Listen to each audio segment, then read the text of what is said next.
સૌરાષ્ટ્રમાં મોટી સંખ્યામાં લોકો ડુંગળીનું વાવેતર કરવામાં આવે છે. ડુંગળીમાંથી લાખો રૂપિયાની કમાણી પણ ખેડૂત કરે છે. અમરેલી જિલ્લામાં ખેડૂત ડુંગળીની સાચવણી માટે મેળા તૈયાર કરે છે અને મેળામાં ડુંગળીની સંગ્રહ કરી સારા ભાવ મેળવે છે. અમિતભાઈ મગનભાઈ ગઢિયા ગામ સરભંડા તાલુકો અમરેલી ખાતે રહે છે. અભ્યાસ 12 સુધી કર્યો છે અને ઉંમર 43 વર્ષ છે. 5 વર્ષથી ડુંગળીનું વાવેતર કરી લાખો રૂપિયાની કમાણી કરે છે.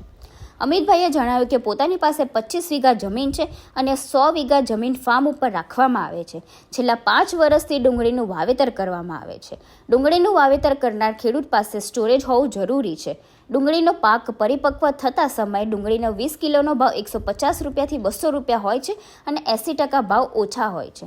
અમિતભાઈએ જણાવ્યું કે ડુંગળીમાં સારા ભાવ લેવા માટે પોતાના વાડીમાં જ ડુંગળીના પાક સંગ્રહ કરવા માટે મેળા તૈયાર કરવામાં આવ્યા છે. આ મેળામાં 10,000 મણ ડુંગળી સમાય એટલી કેપેસિટી છે. મેળો તૈયાર કરવા માટે 7,50,000નો ખર્ચ થયો હતો. પોતાની મહેનતે દેશી જુગાડ લગાવી અને મેળો તૈયાર કરવામાં આવ્યો છે. અમિતભાઈએ વધુમાં જણાવ્યું કે પોતાના વાડીમાં મેળામાં ડુંગળીનો પાક તૈયાર થતાં માલ રાખવામાં આવે છે, સંગ્રહ કરવામાં આવે છે. ત્યારબાદ 50થી 60 દિવસ બાદ ડુંગળીનું વેચાણ કરવામાં આવતા 400 રૂપિયાથી પ્રતિ 20 કિલોનો ભાવ મળી રહે છે. ડુંગળી મેળામાં બગડતી નહીં, જેથી સારું ઉત્પાદન મળી રહે છે. 1 વીઘે 625 મણ ઉત્પાદન મળી રહે છે. 20 વીઘામાંથી કુલ 1,37,50,000નું મણ પણ ઉત્પાદન થયું હતું. કુલ રૂપિયા 42,76,000નું મળ્યું હતું તો કુલ 96,000-2,000નો ખર્ચ થયો હતો, જ્યારે કુલ 33 લાખનો ઉત્પાદન ખર્ચ કાઢતા મળ્યો હતો. મેળા માલ રાખતા ખૂબ જ સારું ઉત્પાદન મળી રહે છે.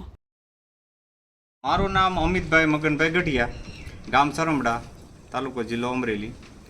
હું ડુંગળી છેલ્લા 5 વર્ષથી વાવું છું અને મને એવું લાગ્યું કે ડુંગળી વાવવામાં ફાયદા તો ઘણા છે, પણ એના માટે સ્ટોરેજ જરૂરી છે.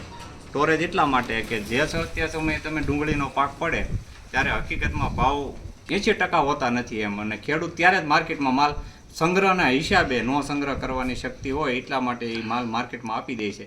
ત્યારે જે ભાવ હોય એ ભાવથી એટલે ખેડૂત ડુંગળીમાં ઓછું ઓલું કરે છે. અને મેં મારા હિસાબથી, મારા સૂઝબૂઝથી મેં આ આયોજન કર્યું અને સ્ટ્રક્ચર બનાવ્યું કે ડુંગળીને ટકાડવા માટે કઈ રીતે હેલવું પડે એ બધું મેં મારા હિસાબથી કમ્પ્લીટ કર્યું. તો મને એક આ ચીમની મેળો અને એક એક્ઝોસ્ટવાળો મેળો મારા હિસાબથી જ બનાવેલો છે. એમાં મને 5 વર્ષ સારો બેનિફિટ મળે છે. બરાબર, 5 વર્ષમાં જ્યારે ડુંગળી નીકળતી ત્યારે 150-200 હોય, એની હું ડુંગળી 400 વેચું છું. ટૂંકમાં ડબલ પૈસા થાય છે માત્ર 60 થી 70 દિવસમાં. હા, હું 12 ધોરણ ભર્યો અને મારી પાસે કુલ જમીન 25 વીઘા, બીજી હું ફાર્મથી વાવું છું. એટલે હું અહીંયા 40 વીઘા 45 વીઘાની ખેતી કરું છું અને અમે 3 ભાગીદાર છીએ. એક ગોવિંદપુરની, ટોટલ અમે 100 વીઘાની ડુંગળી વાવી છીએ છેલ્લા 3 વર્ષ થયા. પહેલાં અમે 50 વીઘાની વાવતા, છેલ્લા 3 વર્ષથી 100 વીઘાની વાવી છીએ. અને આ સ્ટોરેજ અમે બનાવ્યું પહેલા વર્ષે તે અમારે 7.5 લાખ રૂપિયામાં કમ્પ્લીટ તૈયાર થઈ ગયું હતું, જે 10,000 મણની કેપેસિટીવાળું સ્ટોરેજ છે. અને પહેલા વર્ષે જ અમે એ સ્ટોરેજમાં ડુંગળી ભરી હતી. અમને પહેલા વર્ષે સ્ટોરેજનો ટોટલી ખર્ચો ઊભો કરી દીધો હતો અને એ અમે બીજાના ખેતરમાં ફાર્મે વાવેલી હતી ડુંગળી. અને બીજું, અને તે પછી વળતા વર્ષે અમે પાછું આયોજન ડુંગળીનું કર્યું.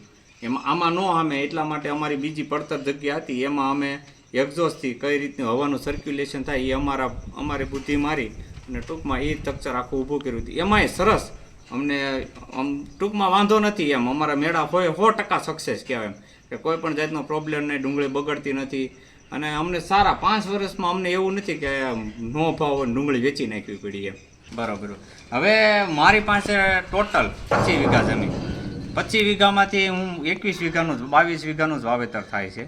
22 વીઘામાંથી જો ખાલી ખરીફ પાક ડુંગળીની જ વાત કરું તો મારા વીઘે જો કે 500 મણ નીચે ડુંગળી રહેતી નથી. આ વર્ષની જ વાત કરું, મારે 625 મણ ડુંગળી કમ્પ્લીટ થઈ. મેં ઓન ડુંગળી આપી દીધી હતી અને 310 રૂપિયા લેખે આપી દીધી, 311ના ભાવની આપી દીધી હતી કમ્પ્લીટ ડુંગળી. અને 25 વીઘામાંથી સરસ આ રીતનું ઉત્પાદન આવ્યું. અને મણી કે અમારે 70 રૂપિયાનો એક ખર્ચો થયો, બાકીનો પ્રોફિટ લીધો.